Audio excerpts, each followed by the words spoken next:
পয়সাতে চালাইতে হয়, যত টাকা পয়সা সব আমার বাবার বাড়ি থেকে আনতে হয়। আর এদিক দিয়ে বুইরা আমার সাথে ভাববে নাই কি একদম আমার জীবনটাই শেষ করে দিতেছে, সারাদিন শুধু খাই খাই খাই খাই।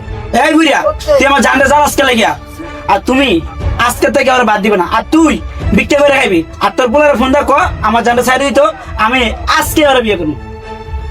হ্যাঁ একদম ঠিক কথা বলছে। শোন বুইরা, আজকে তোর ছেলের ফোন দিয়ে বলবি আমাকে তালাক দেওয়ার জন্য। আর হ্যাঁ, আমার কাবিনের 5 লক্ষ টাকাও যেন সে কালকে দিনের ভিতরে আমাকে দিয়ে দে, তা না হলে কিন্তু তোদের বাপ ছেলে দুটোর নামে আমি মামলা করব, ঠিক আছে? আর শোন, তোর ছেলেকে হইতেছে ভদ্রভাবে বুঝায় বইলা দিস যে আমি আমার জানকে বিয়ে করব। বুঝতে পারছিস? কথাটা যেন মাথায় থাকে, ঠিক আছে? এখন যা।